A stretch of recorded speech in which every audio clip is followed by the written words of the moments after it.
नमस्कार बच्चों, welcome to our channel education point.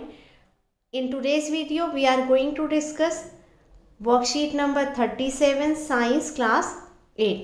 The topic of the worksheet is reproduction in animals.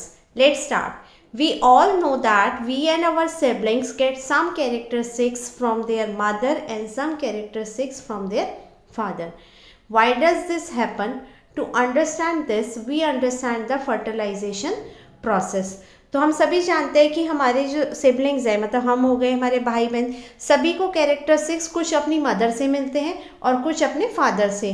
तो ऐसा क्यों होता है, ये आज हम सीखेंगे फर्टिलाइजेशन प्रोसेस से.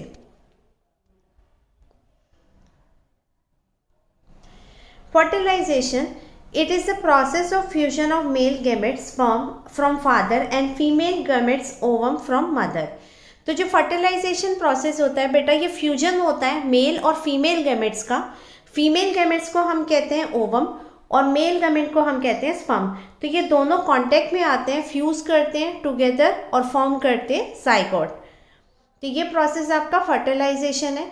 यहाँ आप देखेंगे ये एग है, मतलब कि ये ओवम है फीमेल गैमेट, इसके पास स्पर्म्स आए मेल गैमेट, ये दोनों फ्यूज हुए. This process is called fertilisation. Next, internal fertilisation and external fertilisation. Fertilisation two type का होता है, एक्सटर्नल एंड इंटरनल. तो internal fertilisation, the fertilisation in which fusion of male gametes and female gametes take place inside the human body is called internal fertilisation. जहाँ fusion, ये fertilisation का process inside the female body हो रहा है, वो internal fertilisation होता है. Example है human, cow, hen, cat, dog. तो इनमें जो फर्टिलाइजेशन है बेटा, ये इंटरनल फर्टिलाइजेशन है. Next, external fertilisation, the fertilisation in which the fusion of the male gametes and the female gametes take place outside the female body. तो जहाँ fusion जो हो रहा है, फर्टिलाइजेशन का ये प्रोसेस, वो आउटसाइड द फीमेल बॉडी हो रहा है, तो वो आपका एक्सटर्नल फर्टिलाइजेशन कहलाएगा. एग्जाम्पल हो गए frog, fish, starfish, toads, etc.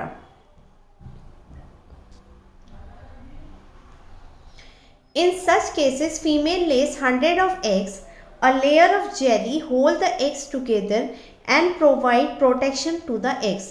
As the eggs are laid, the male deposits sperms over them. Each sperm swims randomly in water with the help of its long tail. The sperm come in contact with the eggs. This result in fertilization. तो external fertilisation में क्या होता है बेटा, जो female होती है वो बहुत सारे एग्स को ले करती है, हंड्रेड्स ऑफ एग्स हो गए.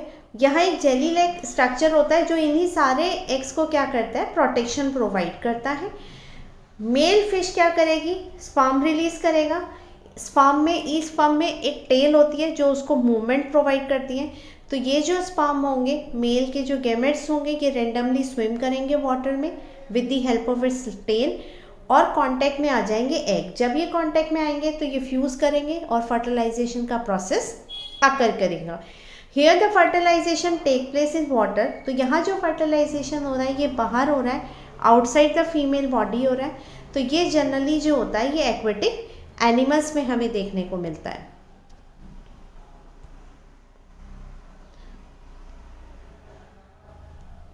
Have you heard of test tube babies. तो टेस्ट ट्यूब बेबी के बारे में आपने सबने ही सुना होगा. आजकल टेस्ट ट्यूब बेबीज की टेक्निक्स चल रही है. In some women oviduct are block. तो कुछ वुमेन्स ऐसी होती हैं जिनकी ओविडक्ट ब्लॉक होती है. तो such women are unable to bear babies because the sperm can not reach the egg for fertilisation. तो ये बेबी बियर नहीं कर पाते हैं क्योंकि जो स्पर्म है वो टारगेट साइड तक, ओवम तक, एग तक नहीं पहुंच पाता फर्टिलाइजेशन के लिए. Due to blocking they cannot reach the egg. In such situation, the doctors collect freshly released egg and sperm and keep them together for a few hours for IVF. IVF को हम बोलते हैं in vitro fertilization, means fertilization outside the body. तो जो freshly release होते हैं gametes, egg और sperm को डॉक्टर्स लेते हैं और उनको फ्यू आवर्स के लिए इकट्ठा रखते हैं. इन केस फर्टिलाइजेशन अगर, then zygote is allowed to develop for about a week and then it is placed in the mother's uterus. तो जब फर्टिलाइजेशन हो जाता है, फ्यूजन से क्या फॉर्म होता है, मेल और फीमेल के गैमेट से आपको फ्यूज़ करके जाइगोट मिलेगा। जाइगोट डेवलप हो गया तो उसको हम अलाउ करते हैं कि 1 वीक तक वो डेवलप हो और फिर उसको मदर के यूट्रस में डाल दिया जाता है। तो यहाँ जो बेबी की ग्रोथ होगी वो यूट्रस में ही होगी। फ्यूजन के बाद after 1 week, about a week, क्या करते हैं, उसको प्लेस कर देते हैं mother's uterus. Complete development of baby take place in mother's uterus. तो यहाँ पर जो डेवलपमेंट हो रहा है वो मदर के यूट्रस में ही हो रहा है और baby is born like any other baby. तो नॉर्मल बेबी की तरह ही वो बॉर्न करता है। Babies born with this technique are called test tube babies. तो इनको हम बोलते हैं test tube babies. Misconception, test tube babies are grown in test tube. तो इसका मिसकंसेप्शन है, एक मिथ्या मतलब है कि टेस्ट ट्यूब में ग्रो करते हैं बेबीज। ये टेस्ट ट्यूब में ग्रो नहीं करते हैं, ग्रोथ इनका यूट्रस में ही होता है। यहाँ कुछ क्वेश्चंस आपको दे रखे हैं। Question number 1 is what is fertilisation, in which part of the reproductive system does this process occur. तो फर्टिलाइजेशन है is the process of fusion of male gametes, sperm हो गया, एंड फीमेल गैमेट्स, ओवम। तो fertilisation process occur in the fallopian tube, oviduct. Next question is give two differences between internal fertilization and external fertilization। तो difference हो गया, internal fertilisation take place inside the body of female while the external fertilization take place outside the body of the female।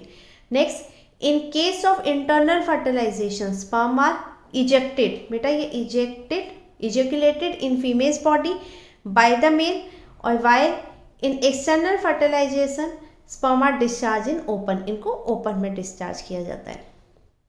Question number 3, fill in the blanks. Fusion of egg and sperm is called dash fertilisation. Next, in cow and women dash fertilisation take place, internal.